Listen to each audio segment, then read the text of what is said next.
बिस्मिल्लाहिर्रहमानिर्रहीम। नाज़रीन अस्सलाम वालेकुम। मैं हूं इमरान वसीम और मैं हूँ जहांज़ेब अब्बासी। नाज़रीन, आज के प्रोग्राम में हम बात करेंगे जो कल सुप्रीम कोर्ट की जानिब से मखसूस नशिस्तों का जो फैसला दिया गया है, इस फैसले के हवाले से कुछ चीज़ें सामने आई हैं। हमने कुछ स्टडी की है। बिल्कुल, और बिलखसूस ये सवाल बहुत अहम है कि सुप्रीम कोर्ट के 8 जजों ने अक्सरियत के साथ ये एक अपना व्यू तो दिया है, लेकिन सवाल ये है कि इम्प्लीमेंट कैसे होगा। इस फैसले में नाज़रीन बज़ाहिर जो हमारे पास ये डॉक्यूमेंट्स मौजूद हैं, दो अलग अलग ये पेपर हैं, इससे बज़ाहिर ऐसा लगता है कि फ़ैसला जो सुप्रीम कोर्ट की जानिब से दिया गया है, उसमें चंद बुनियादी गलतियाँ हैं। और उन गलतियों की रोशनी में जहांज़ेब अब्बासी साहब, आपको क्या लगता है? देखें, उन गलतियों की रोशनी में बिल्कुल ये बात क्लियर है कि ये फ़ैसला जब इम्प्लीमेंटेशन के प्रोसेस में जाएगा तो बहुत ज़्यादा दुश्वारियाँ सामने आएंगी।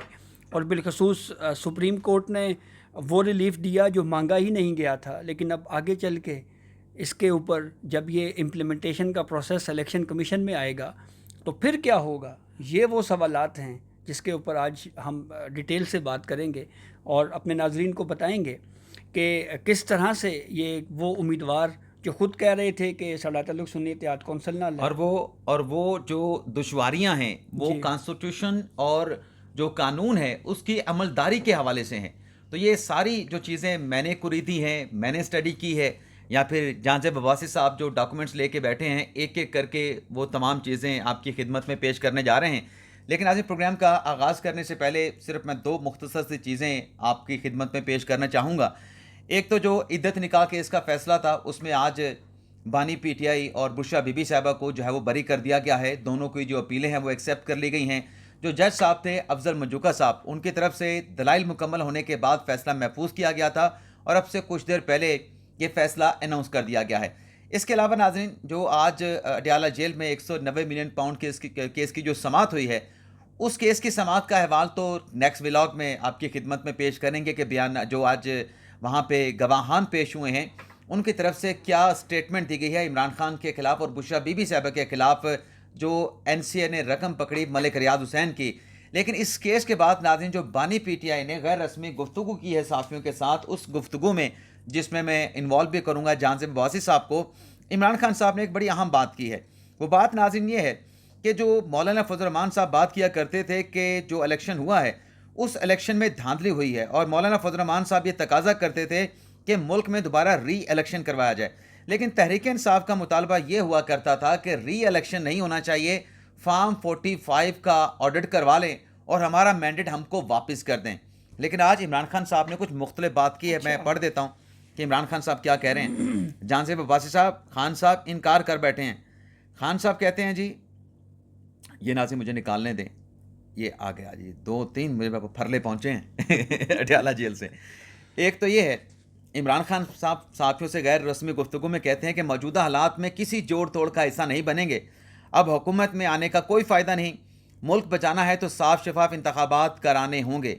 बानी पीटीआई ने मुज़ाकरात के लिए 2 शराइत रख दी। यानी इमरान खान साहब अब हुकूमत में नहीं आना चाह रहे और वो कह रहे हैं कि मुल्क अगर बचाना है तो फिर दो नए साफ शफाफ इंतखाबात की तरफ जाना होगा। तो अब इसका क्या करेंगे? साफ और शफाफ इंतखाबात की का करवाने वो कह रहे हैं जी कि करवाएं। नहीं, वो जो पहले कहते ना हमारा मैंडेट वापस कर दें, जी जी जी जी जी अब वो री इलेक्शन की तरफ उसके चल गए। ऊपर यू टर्न, उसके ऊपर यू टर्न लिया है इन्होंने। और अब इमरान खान कह रहे हैं जी कि साफ़ और शफाफ इलेक्शंस करवाएं। तो इलेक्शन का प्रोसेस क्या होता है, वो तो बिल्कुल सादा सा है कि अगर आपकी कुछ इलेक्शंस के हवाले से शिकायत हैं तो वो तो इलेक्शन ट्रिब्यूनल कॉन्स्टिट्यूशन के तहत जो है वही देखता है। तो ये पंजाब के अंदर जो इलेक्शन ट्रिब्यूनल्स अब मेरे ख्याल में आने वाले 1-2 दिनों में वो मामला क्लियर हो जाएगा, वो इलेक्शन ट्रिब्यूनल्स बन जाएंगे। तो फिर उसके बाद अगर इनके पास एविडेंसेस हैं तो ये लेके जाएं और फिर पहले प्रूफ तो करें कि ये इलेक्शन जो हुआ है इसमें कुछ रिग हुआ है या इसमें ये हमारे पास शवाहिद हैं, तो फिर उसके बाद ही ये प्रोसेस आगे बढ़ेगा। लेकिन इस तरह से महज किसी के कह देने के ऊपर कि जी आप दोबारा इलेक्शंस करवा दें, ये मेरे ख्याल में ये इस तरह से होता नहीं है। इस वक्त मुल्क की जो इकनॉमिकल सूरत हाल है वो हमारे सामने है, हर चीज़ की एक कॉस्ट होती सर, है। माशी सूरत हाल को देखते हुए तो जहांज़ेब अब्बासी साहब, इमरान खान साहब ये कहते हैं कि अब हुकूमत में आने का कोई फ़ायदा नहीं। अब वो चाहते हैं कि नया मैंडेट हो, नए मैंडेट के ज़रिए नई हुकूमत आए, नई सियासी जो है वो एक प्रोसेस चले। लेकिन कतई नज़र ये जो खान साहब ने स्टेटमेंट दिया है, इससे तो लग रहा है कि जो खान साहब अपने ही बयान से पीछे हट गए हैं कि मैंडेट वापस किया जाए, नए इलेक्शन की ज़रूरत नहीं, सिर्फ ऑडिट करवा के आप हुकूमत जो है जिसका मैंडेट बनता है उसके सपोर्ट कर दें। आज खान साहब ने उससे मुख्तलिफ बयान दिया है। गो कि आज जमात इस्लामी के जो अमीर हैं हाफिज़ नईम है ना, जी, हाफिज़ नईम की तरफ से मौलाना फजल रहमान साहब की जमात के हवाले से कहा गया कि नहीं, फार्म 45 एक बड़ा सॉलिड डॉक्यूमेंट्स है, उसकी बिना पे री इलेक्शन नहीं बल्कि मैंडेट वापस होना चाहिए। तो ये दरअसल अब इसमें भी एक इख्तलाफ या एक तजाद जो है वो देखने को मिला है। अब आ जाते हैं जहाँ से बादशाह साहब, आपके पास 2 लिस्टें हैं, मेरे पास भी 2 लिस्टें हैं जो सुप्रीम कोर्ट ने कल मखसूस नशिस्तों के हवाले से फैसला दिया है। एक तो 41 उन उम्मीदवारों की लिस्टें हैं जिन्हें सुप्रीम कोर्ट की तरफ से कहा गया है कि वो दोबारा से अपने बयान अल्फी दें, अपनी वाबस्तगी बताएं। और दूसरी नाज़रीन वो लिस्ट है जो 39 पीटीआई के कैंडिडेट डिक्लेयर किया गया है, जिनको कि ये पीटीआई के हैं और इनको मखसूस नशिस्तें दी जाएं और इन्हें पीटीआई का ही कहा जाए, ये आज़ाद या सुन्नी इत्तेहाद कौंसिल के नहीं हो सकते। तो जहाँ से बादशाह पहले किस लिस्ट के ऊपर आप पहले मेरे रोशनी, ये जो 41 है ना, ये जो वो 41 जिन्होंने अपनी पार्टी वाबस्तगी या जो जिन्होंने ज्वाइन किया सुन्नी इत्तेहाद कौंसिल, उसके ऊपर डिस्कस कर लेते हैं। अच्छा जी, आए। तो इस पे ये जो 41 लोग हैं, इनमें NA1 चित्राल से अब्दुल लतीफ़ हैं, NA5 अपर दीर से साहबजादा सिबतुल्ला हैं, NA13 से मोहम्मद नवाज़ खान हैं, NA22 मर्दान से मोहम्मद आतिफ़ हैं, NA23 से मर्दान हैं, उससे अली मोहम्मद हैं, NA26 से हैं साजिद खान, NA27 से हैं मोहम्मद इकबाल खान, NA34 से हैं जुल्फ़कार अली। तो ये पूरी एक लिस्ट है।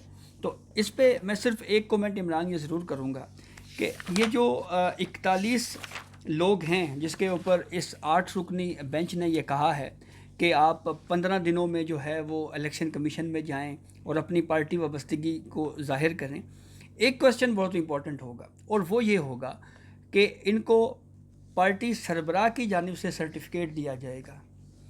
क्वेश्चन नंबर 1 ये है कि अगर ये कहते हैं कि हमारी सियासी वाबस्तगी PTI के साथ है, तो पार्टी चेयरमैन कौन है इमरान वसीम साहब? नहीं, इसमें तो ये होगा ना, ये बताएंगे, ये जो आज़ाद जिनको कहा गया है कि हम किस सियासी जमात में जाना चाहते हैं, उस सियासी जमात के साथ रजू करेंगे, उस सियासी जमात के साथ रजू करेंगे, उसको अपना एफिडेविट देंगे, वो जमात इनको एक्सेप्ट करेगी।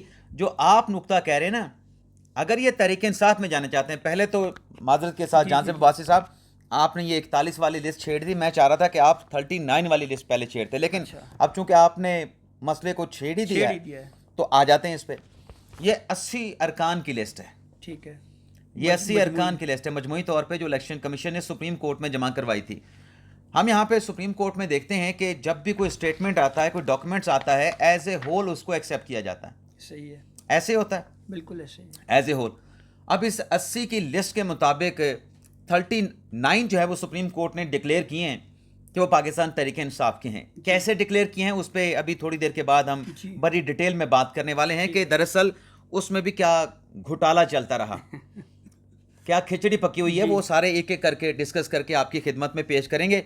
लेकिन जो मैं मजमूई तौर पे कह रहा था कि इसको एक्सेप्ट किया जाए, जब आप 39 को इसी लिस्ट में से एक्सेप्ट कर रहे हैं कि वो पाकिस्तान तहरीक इंसाफ के हैं और 41 को आप आज़ाद कह रहे हैं, तो उन आज़ाद ने तो एक सियासी जमात में शमूलियत अख्तियार कर ली है सुन्नी इत्तेहाद कौंसिल में जी। तो फिर आप उनकी जो हैसियत है जहाँ से अब्बासी साहब, उसको कैसे छेड़ सकते हैं? क्या आप उनको सुन्नी इत्तेहाद कौंसिल से निकलवा के दोबारा से किसी और सियासी जमात में शमूलियत अख्तियार करने का कह रहे हैं? क्या ये लोग आपके सामने आए हैं, इनकी तरफ से कोई एतराज़ 41 लोगों की जानिब से किया गया है कि हम सुन्नी इत्तेहाद कौंसिल के नहीं हैं, हमें ज़बरदस्ती शामिल करवाया गया है, हमारे ऊपर कोई दबाव था? क्या ये 41 लोग सुप्रीम कोर्ट के सामने आए, कोई स्टेटमेंट इनका रिकॉर्ड हुआ जिसकी बिना पे ये कहा जा रहा है कि नहीं, ये दोबारा से अपनी पार्टी वाबस्तगी के हवाले से एफिडेविट दें, फिर वो पार्टी इलेक्शन कमीशन से रिजू करे, फिर इलेक्शन कमीशन उस सारे मामले को प्रोसेस करे? ये कैसे हो सकता है? मानना है तो फिर आपको मजमूई तौर पर पूरी लिस्टों को मानना होगा। ये तो नहीं कि आप हाफ मानेंगे, 39 को आप PTA का कह देंगे और बाकी जो 41 है उनके लिए आप जो है वो एक गेट खोलेंगे, एक दरवाज़ा खोलेंगे कि वो दोबारा से, हालांकि कॉन्स्टिट्यूशन के अंदर तो 3 दिन की मोहलत है कि 3 दिन के अंदर आप किसी सियासी जमात में शमूलियत अख्तियार करेंगे, जो कि वो डेट, वो वक्त गुजर चुका है। इमरान वसीम साहब, हम हैं बुनियादी तौर के ऊपर बादशाह, हम जो चाहें करें। हम चाहें तो ये कह दें कि ये 80 के 80 जो हैं वो आज़ाद हैं। हम चाहें तो ये कह दें कि ये 80 के 80 ना सुन्नी इत्तेहाद कौंसिल के हैं, ना पीटीआई के हैं, बल्कि JUIF के हैं। जज्बाती ना हो सर, मैं आपको जज्बाती ना हो। मैं आपको हिस्ट्री बताता हूँ।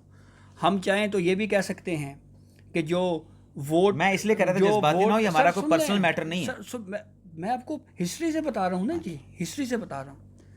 हम वो कास्ट करदा वोट को ये भी कह सकते हैं कि इनको शुमार ही ना किया जाए, ठीक है ना।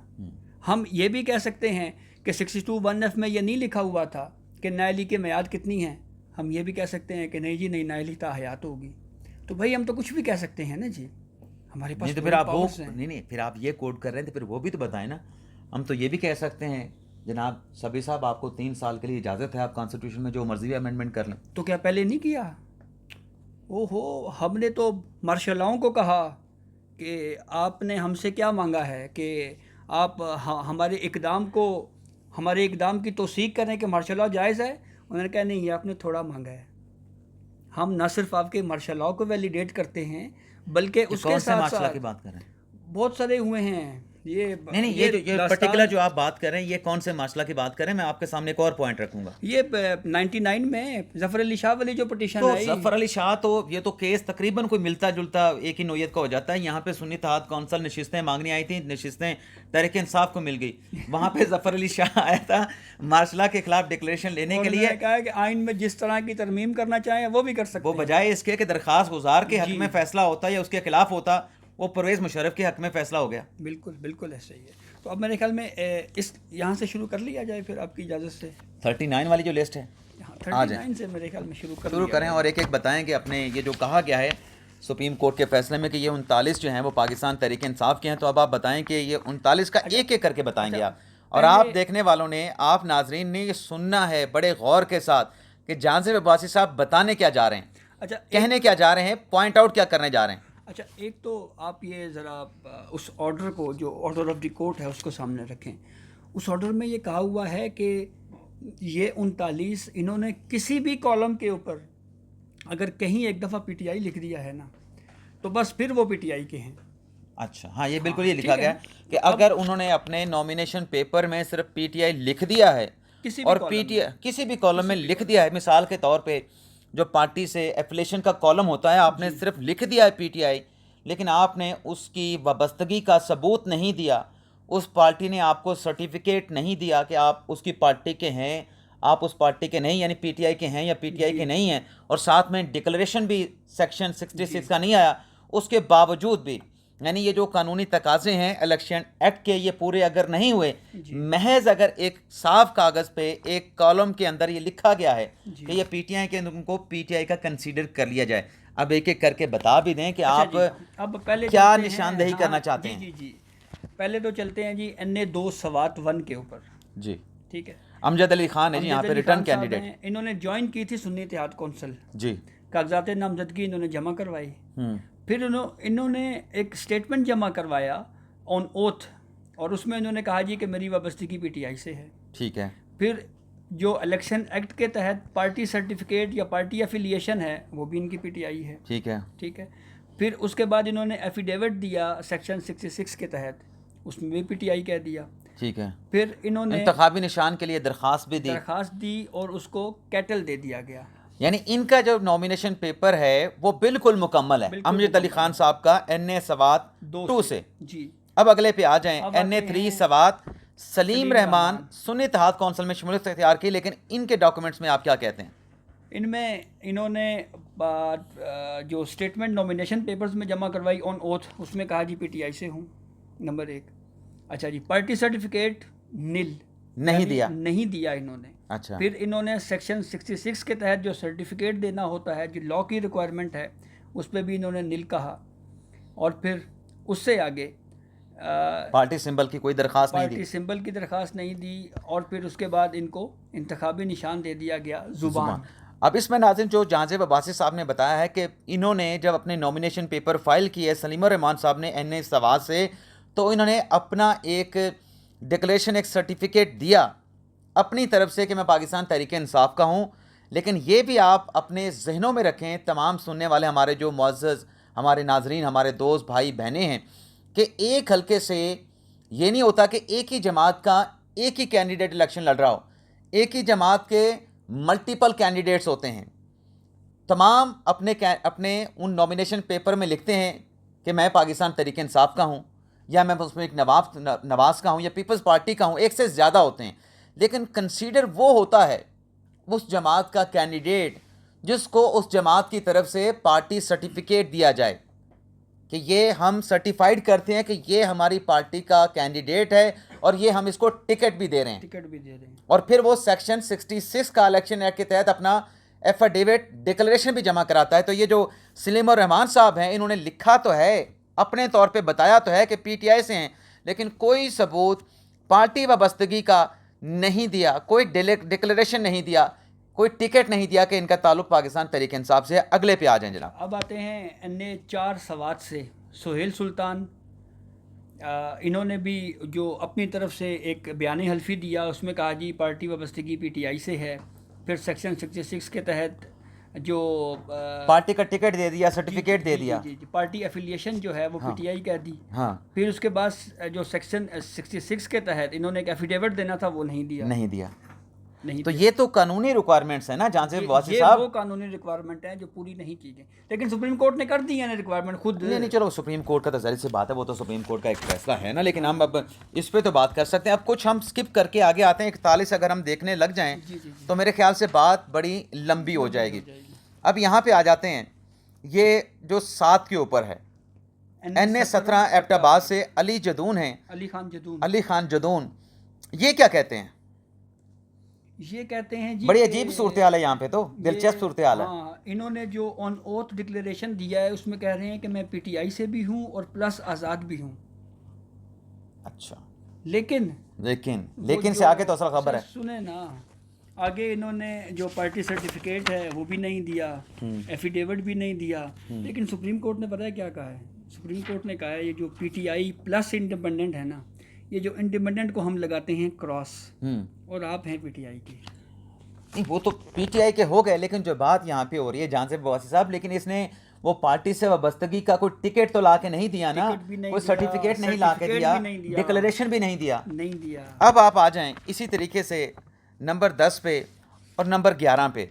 एक मर्दान का है मुजाहिद अली, NA-21 और NA-24, ठीक है। 10 नंबर सीरियल पे NA-21 है, 11 नंबर सीरियल पे NA-24 है।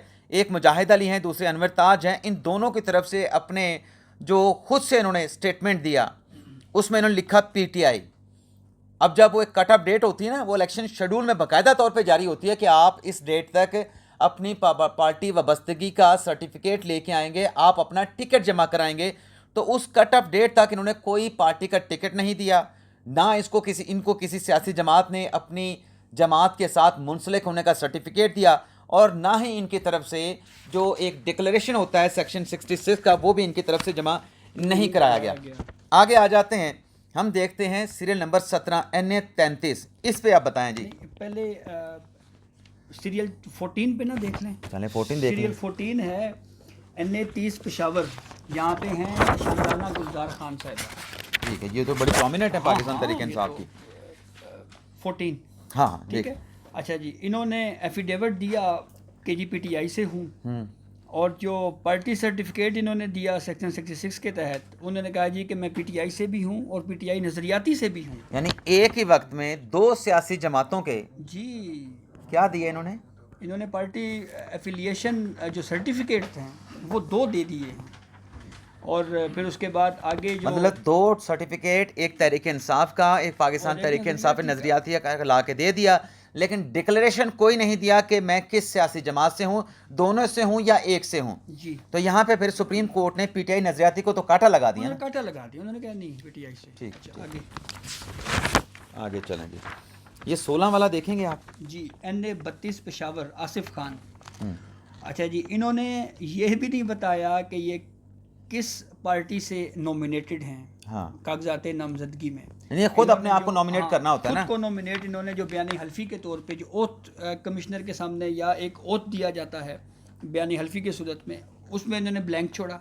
हाँ फिर उसके बाद पार्टी सर्टिफिकेट इन्होंने दिया सेक्शन 66 के तहत पीटीआई का, और फिर जो डिक्लेरेशन या एफिडेविट है वो इन्होंने वो भी पीटीआई का दिया। हाँ, ये तो ठीक हो गया ना भाई। जी। आज़ाद में भी अगर आप ये खड़े होते हैं एन 18 मिस कर गए हैं, 38। एन 38 करक हाँ शाहिद खान, हाँ, बताएं बताएं जी बताएं। इन्होंने खुद कहा पीटीआई से हूँ, सर्टिफिकेट दिया इस पीटीआई नज़रियाती का, लेकिन डिक्लेरेशन में ये खामोश रहे, नील। अब ये सीरियल नंबर 20, 21, 22 और 23 पे 4 एक साथ हैं। अच्छा।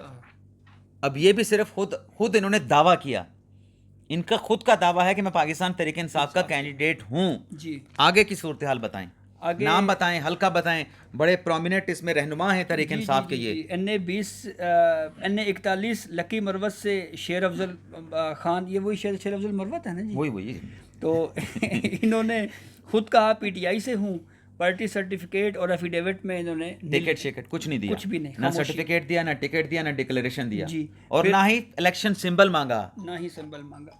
फिर उसके बाद आ जाते हैं हम नेक्स्ट पे, और ये है एन 83 उसामा अहमद मीला। हाँ, मीला या मेला जो भी या समझ मेला जी। इन्होंने कहा जी मैं पीटीआई से हूँ, ना पार्टी सर्टिफिकेट दिया और ना ही जो डिक्लेरेशन एफिडेविट है वो दिया। एन 84 सरगोदा से शफकत अब्बास, कहा मैं पीटीआई से हूँ। अगले दोनों कॉलम्स में इन्होंने कह दिया जी कि नील और फिर नील। फिर इसी तरह से एन 95 फैसलाबाद से अली अफजल शाही, इन्होंने कहा मैं पीटीआई से हूँ, फिर ना पार्टी सर्टिफिकेट दिया और ना ही सेक्शन 66 की जो रिक्वायरमेंट थी वो इन्होंने पूरी की। इसमें जो जहाँ से बासी साहब, मैंने जो थोड़ा सा जो अंदाज़ा लगाया था कि 3 फॉर्म सिर्फ ऐसे हैं जिसमें पीटीआई के जो उम्मीदवार हैं उनकी तरफ से मुकम्मल फॉर्म जो है वो फिल किए गए हैं। सिर्फ तीन ऐसे फॉर्म हैं जिसमें वो तीनों जगह पे टिकट्स भी दे रहे हैं, सर्टिफिकेट भी दे रहे हैं, डिक्लेरेशन भी दे रहे हैं, और कोई 16 एक ऐसे हैं, 39 में से 16 ऐसे हैं जो अपना डिक्लेरेशन तो दे रहे हैं, खुद तो कह रहे हैं, दावा कर रहे हैं कि हम तहरीक इंसाफ से हैं, लेकिन उनका जो सेक्शन 66 का जो आपने सर्टिफिकेट देना है, आपने पार्टी वाबस्तगी का सर्टिफिकेट देना है, पार्टी का टिकट देना है, तो इन 17 का कुछ नहीं दिया गया। अच्छा, कुछ भी नहीं दिया गया। और कुछ और भी हैं, एक एक करके उन पे भी आ जाते हैं। ये देखें ना ज़रा 27 के ऊपर NA 102 फैसलाबाद से ये चंगेज़ अहमद खान साहब हैं, सुन्नी इत्तेहाद कौंसिल में शामिल हुए। अब ये बताते हैं पीटीआई का है, यहाँ पर भी बड़ी दिलचस्प सूरत हाल है कि ये पीटीआई का बता रहे हैं, और फिर जब पार्टी वाबस्तगी का इन्होंने सर्टिफिकेट देना था तो इन्होंने पीटीआई और पीटीआई नज़रियाती दोनों का दिया, दोनों दे दिए। अच्छा, फिर जब डिक्लेरेशन दिया सेक्शन 66 का तो पीटीआई नज़रियाती बताया इनको, और फिर उन्होंने अपने तहरीरी तौर पे लिख के दिया कि मुझे आप इलेक्शन सिंबल दें शटल कॉक, तो इनको शटल कॉक का सिंबल भी मिल गया। यानी ये तहरीक इंसाफ नज़रियाती के बन गए, इनके यहाँ पे डिक्लेरेशन पार्टी के सारी चीज़ें आ जाती हैं। और आगे चलते हैं जी, ये NA 115 पे इन्होंने भी ब्लैंक रखा है, नहीं बताया किस सियासी जमात से ताल्लुक़ है। फिर ये पीटीआई का सर्टिफिकेट लेके आए, जनाब खुरम शहजाद विक साहब हैं NA 15 शेखुपुरा से, और फिर जब अगली बारी आई इलेक्शन सिंबल मांगने की तो इन्होंने नील कहा, कोई दरख्वास्त नहीं दी और कोई डिक्लेरेशन नहीं दिया। मजमूई तौर पे जो जांज़ेब अब्बासी साहब, ये तकरीबन कोई 65 से 66 ऐसे कैंडिडेट्स हैं जिन्होंने कोई दरख्वास्त नहीं दी पार्टी सिंबल के हवाले से रिटर्निंग ऑफिसर को। और इसके साथ साथ आप आ जाएं NA 122 लतीफ़ खोसा साहब, कल इनका एक पॉडकास्ट जो है वो हुआ हसन अयूब के साथ, जिसमें ये कह रहे थे कि इमरान खान जो हैं ZA भुट्टो और बेनज़ीर भुट्टो से बड़े लीडर हैं। अच्छा, अब इनका अगर आप नॉमिनेशन पेपर देखेंगे तो ये लिख रहे हैं, दावा कर रहे हैं कि पीटीआई से हूँ, लेकिन जो इन्होंने टिकट दिया, जो सर्टिफिकेट दिया, जो डिक्लेरेशन जमा कराया सेक्शन 66 का, उसमें ये पाकिस्तान तहरीक इंसाफ नज़रियाती खुद को कह रहे हैं। अच्छा, खुद को पाकिस्तान तहरीक इंसाफ नज़रियाती का कह रहे हैं। और फिर आगे चल के इन्होंने खुद दरख्वास्त दी कि मुझे के का निशान दिया जाए, के अल्फ़ाबेट के का, उनको के का मिल गया, के फॉर खोसा। हाँ, के फॉर खोसा, बिल्कुल सही है जी, आप पहुँचे हैं जी, बिल्कुल पहुँचे हैं। तो आगे चलते हैं जी, आगे एक और भी इसी तरह का है 35 नंबर पे NA 171 से, ज़रा इस पर रोशनी डालें। मुमताज़ मुस्तफ़ा साहब, इन्होंने डिक्लेरेशन में कहा पीटीआई से हूँ, सर्टिफिकेट इन्होंने दिया पीटीआई प्लस पीटीआई नज़रियाती, हाँ, और फिर डिक्लेरेशन सर्टिफिकेट सेक्शन 66 के तहत इन्होंने पीटीआई का दे दिया। हाँ। फिर उसके बाद इन्होंने इंतखाबी निशान की कोई दरख्वास्त नहीं दी। अभी आखिरी नंबर पे 39 पे जरताज गुल साहबा हैं। जरताज गुल साहिबा ने कहा मैं पीटीआई से हूँ, सर्टिफिकेट दिया नज़रियाती का, पीटीआई नज़रियाती का। हाँ। और इसी तरह से फिर जो डिक्लेरेशन है या एफिडेविट है वो भी पीटीआई नज़रियाती का दे दिया और तहरीरी तौर पे दरख्वास्त दी कि मुझे बेंच का दिया जाए, इंतखाबी निशान दिया जाए। अब ये जो तमाम फैसले हुए हैं इनको इलेक्शन सिंबल देने के या इनको आज़ाद डिक्लेयर करने के, ये इलेक्शन कमीशन ने नहीं किए। ये तमाम के तमाम जो फैसले हैं ये रिटर्निंग अफसरान ने किए हैं। और क्यों उनकी तरफ से किए गए? इसलिए किए गए कि इनकी तरफ से रिक्वायरमेंट में तजादात थे, रिक्वायरमेंट पूरी नहीं थी। तो हर कैंडिडेट ने हर हल्के का अलग-अलग जो इंडिविजुअल रिटर्निंग ऑफिसर था उसने डिक्लेयर किया कि आप आज़ाद हैं। इलेक्शन कमीशन ने कोई ऐसा फैसला नहीं दिया। ये जमाल खान मंदोखेल साहब ने भी कहा था। अब आप आ जाते हैं इस फैसले के बाद, अब इलेक्शन कमीशन ने जुमेरात के रोज़ जो है वो इजलास तलब कर लिया इस फैसले के हवाले से। अच्छा, और उस पे आपके पास भी खबर है, वो अनजाना न बने, आपके पास खबर है। इस पे अब होगी मुशावरत। हाँ। और फिर इसके कानूनी पहलुओं का जायज़ा लिया जाएगा और फिर उसके बाद देखना ये है कि इस फैसले के ऊपर रिव्यू जो है उस पे करने के लिए, जहाँ पे फेडरल गवर्नमेंट में भी डिस्कशन चल रही है, वहीं पे इलेक्शन कमीशन भी इसके ऊपर गौर व गौश कर रहा है। लेकिन इमरान वसीम, मेरा एक आपसे सवाल है जी। मुझे ये बताएं कि किस उम्मीदवार की पार्टी वाबस्तगी किसके साथ है, वो सर्टिफिकेट दे, वो फ़लाँ चीज़ दे, फ़लाँ चीज़ दे, फ़लाँ चीज़ ये शेड्यूल कौन जारी करता है? इलेक्शन कमीशन जारी करता है। तो ये अख्तियार कॉन्स्टिट्यूशन के तहत इलेक्शन कमीशन का है। तो सुप्रीम कोर्ट ने फिर कैसे ये शेड्यूल दे दिया है यार कि 15 दिनों में ये करें, फिर आप कहते हैं कि आप वो बादशाहों वाली बात। अभी आप बच्चे बन गए, थोड़ी देर पहले आप बता रहे थे कि जो मर्जी ऑर्डर कर दे। भाई मुझसे क्या पूछ रहे हैं? आप खुद बता चुके हैं, पहले बता चुके हैं यार। मैं यही कह रहा हूँ कि फिर हम क्या कहें कि ये किस तरह का जजमेंट है यार। लेकिन चलें ये लाइटर नोट के ऊपर हम गुफ्तगू करें। ये बताएं कि अब ये जो चीज़ें सामने आई हैं इसके बाद क्या आपको लगता है कि सुप्रीम कोर्ट में नज़रसानी दरखास्तों का एक फ्लड गेट खुल जाएगा? इसमें बहुत सारी कानूनी सुकम बज़ाहिर आपकी और मेरी असेसमेंट के मुताबिक नज़र आते हैं कि जो कॉन्स्टिट्यूशनल की रिक्वायरमेंट है कि आपने स्क्रूटनी करनी है, आपने सेक्शन 66 के तहत, इलेक्शन एक्ट के तहत उससे पार्टी का टिकट लेना है, पार्टी का सर्टिफिकेट लेना है और फिर उसने डिक्लेरेशन भी सेक्शन 66 का देना है, वो अगर पूरे नहीं हुए तो इनको कैसे आप पीटीआई का डिक्लेयर करेंगे? क्या आइन और कानून को किस तरीके से डील किया जाएगा या उसको ब्रशिसाइड किया जाएगा? देखिए, यही तो डिस्कशन कल से हो रही है कि वो इख्तियार जो मांगा ही नहीं गया था आपने दे दिया। चीफ जस्टिस काजी, जो रिलीफ मांगा नहीं गया था। हाँ, चीफ जस्टिस काजी फाइज ईसा, जस्टिस जमाल खान साहब ने तो कह दिया है, उन्होंने तो कहा है कि आप किसी सियासी जमात की सहूलतकारी जो है ना, अदालत किसी कानून को पसे पुस डालकर किसी सियासी जमात की सहूलतकारी नहीं कर सकती। तो मेरे ख्याल में इस एक जुमले से आपको और मुझे समझ जाना चाहिए कि ये हुआ क्या है। आप और मैं तो समझ जाते हैं, लेकिन समझाना भी पड़ता है। अच्छा ये बताएं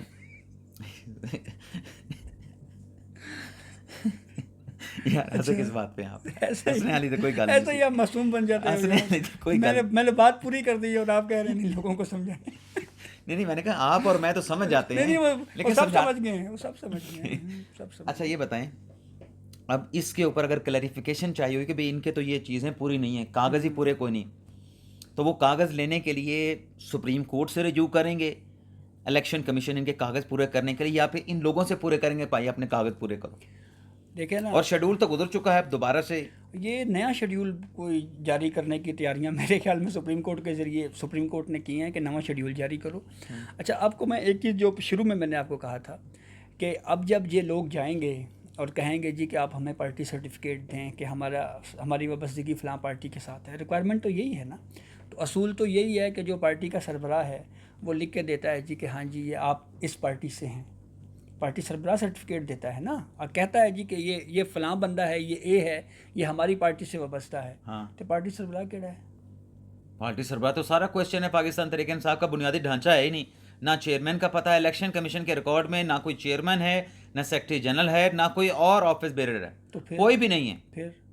फिर इस फुर के बाद फिर ये भी सवाल आता है ना कि आप ये भी बताएं ना, सुने ना, अब दांत नहीं निकाले, सुने। फिर ये जिस नॉमिनेशन पेपर के ऊपर ये गए उस वक्त भी तो पीटीआई का कोई स्ट्रक्चर नहीं था। ये जो टिकटें जारी, चंद लोगों की जो टिकटें जारी हुई हैं, जिन्होंने कहा कि हम पार्टी वाबस्तगी का सर्टिफिकेट लेके आए हैं, पार्टी का टिकट लेके आए हैं, उस वक्त भी ढांचा नहीं था। और अब ये जो 41 जिनको कहा गया है कि वो एफिडेविट दें कि वो किस सियासी जमात से हैं, जी जी जी, वो अगर तहरीक इंसाफ की तरफ जाते हैं तो अब तहरीक इंसाफ का अब भी उनको कौन सा एक्सेप्ट करेगा? अब भी ढांचा नहीं है। अब भी ढांचा नहीं है, तो ये फिर तो मज़ीद कन्फ्यूजन फैलेगी। और आप ये कह रहे हैं कि इस ऑर्डर के ऊपर इम्प्लीमेंट ही नहीं हो पाएगा। मैं तो कहता हूँ सुप्रीम कोर्ट का फैसला है, मेजॉरिटी जजमेंट है, इम्प्लीमेंटेशन ज़ाहिर सी बात है कि इलेक्शन कमीशन का काम है। उसने देखना है कि इम्प्लीमेंटेबल है, इम्प्लीमेंट होगा, कैसे होगा, क्या रास्ता बनेगा। वैसे तो सुप्रीम कोर्ट ने रास्ता दे दिया है, चैम्बर में आ जाए। नहीं, चैम्बर में तो आ जाएं, लेकिन मसला ये है कि हर चीज़ चैम्बरों में हल नहीं होती, कुछ ग्राउंड में भी तो हो ना। मसलन अगर कोई ये कहे जी कि हमारी पार्टी का सरबराह नहीं है, तो क्या कहेंगे, ये भी चैम्बर में आ जाएं। तो आप क्या कह रहे हैं, फटा पड़ गया इस फैसले पे? मैं तो कह रहा हूँ कि ये कोई बहुत आसान मामला नहीं रहा।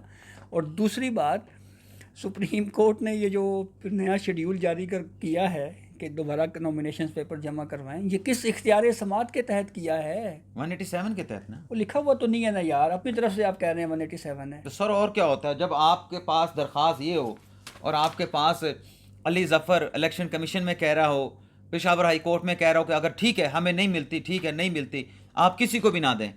और यहाँ पर भी सुन्नी इत्तेहाद कौंसिल यहाँ आके भी- कहे, वो तो यहाँ भी कहते रहे हैं सुन्नी इत्तेहाद फैसल कौंसिल सिद्दीकी सुन्नी कि सुन्नी ये हमारी हैं, सुन्नी इत्तेहाद कौंसिल की हैं। हाँ, नहीं और तो किसी को वेकेंट ना रखने दें। की भी बात की गई। जी। तहरीक इंसाफ और सुन्नी इत्तेहाद कौंसिल दोनों कह रहे थे या तो सुन्नी इत्तेहाद कौंसिल को दे दें, अदरवाइज उनका क्या मकसद था वो भी हमें पता है। तो फिर ये कैसे चलेंगे तहरीक इंसाफ के पास?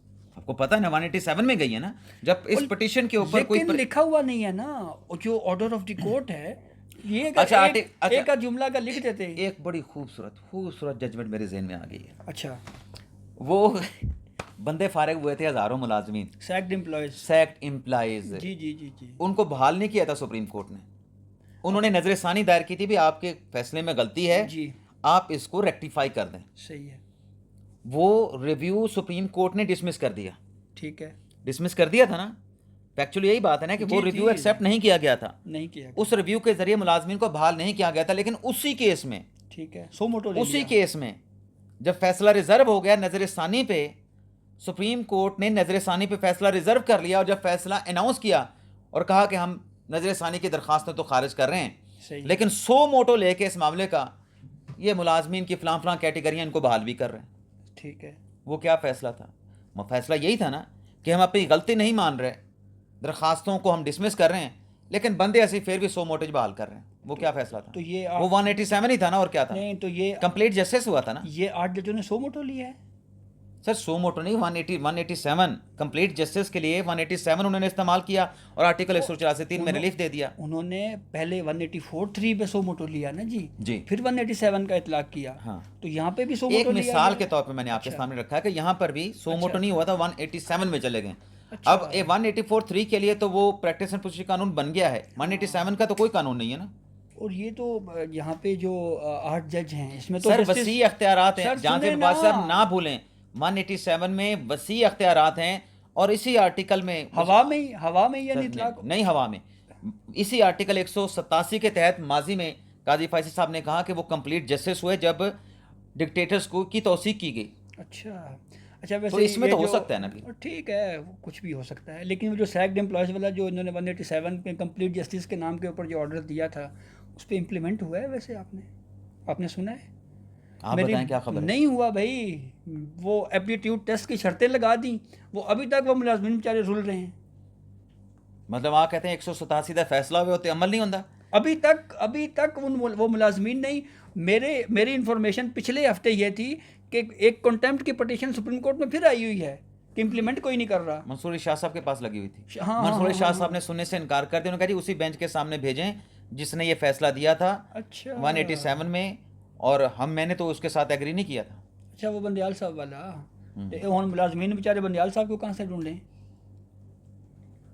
लेकिन यहाँ पे जिन लोगों के लिए 187 का फैसला हुआ है वो तो मंसूर शाह साहब को ढूंढ सकते हैं ना, वो सुप्रीम कोर्ट में बैठे हैं, सीनियर क्यों नहीं जज हैं। 3 साढ़े 3 साल आगे भी हैं ना। हाँ जी, 2.5 साल। जी 2.5 साल है, 3 साल।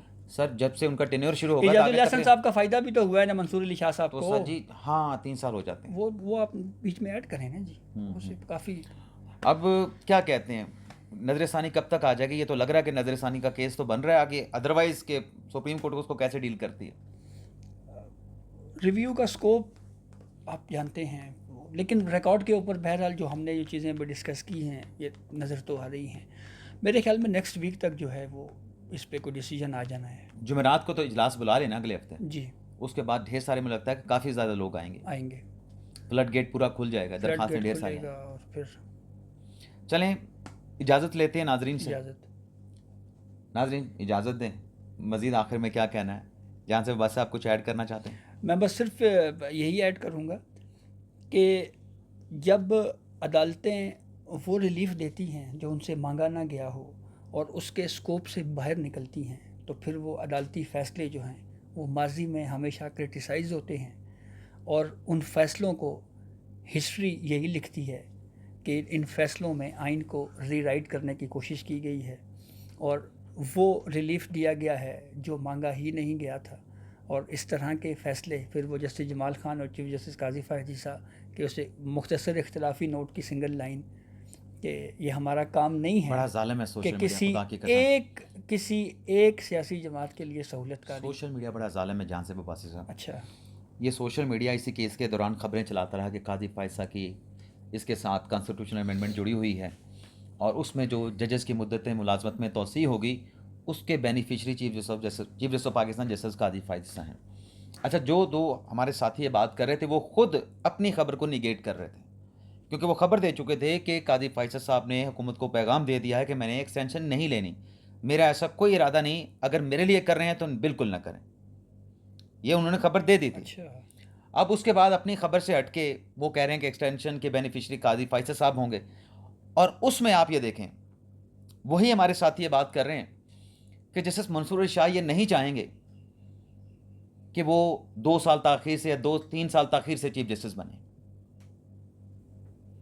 ये इस तरह की भी चीज़ें होती हैं जिसमें जजेस को ब्लेम किया जाता है। तो क्या ये फैसला जो हमारे साथी कह रहे थे उस एक्सटेंशन को रोकने के लिए किया गया?